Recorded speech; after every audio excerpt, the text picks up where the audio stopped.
There is hope, absolutely, but to be perfectly honest, I'd put the odds at no more than 50-50. The problem at the moment is that Putin feels, or maybe he has to feel, that he still has a chance of winning if he can basically outlast the West's willingness and ability to continue supporting Ukraine. And likewise, the Ukrainians feel that they still have momentum on the battlefield. And although they will weather something of a storm of assaults in the spring, nonetheless, that ultimately time is on their side. So in some ways, neither Kyiv nor Moscow at present feel the need or the will to make the kind of compromises that peace would require. So we are frankly still heading into an attritional conflict that will just last and last.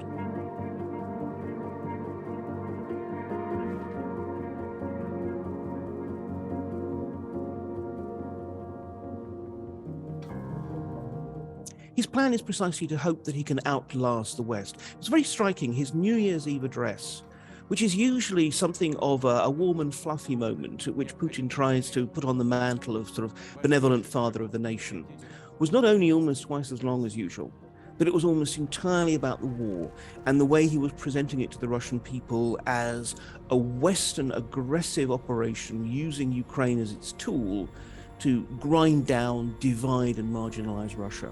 I mean, these are not the words of someone who thinks that some kind of a deal is on the way or that he's willing to make any kind of concessions.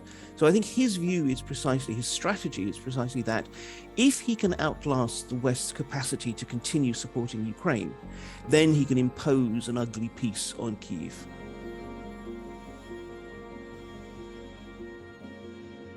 To be honest, I think Putin is wrong. I think there's no real signs of the kind of fragmentation of Western unity that he would need.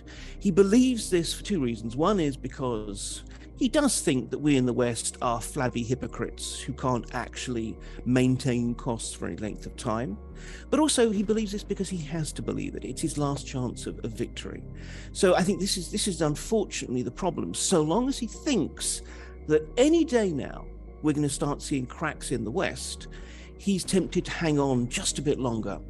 Ultimately, though, as I said, I think that he will find himself forced into some kind of a deal simply because of Ukrainian progress on the battlefield.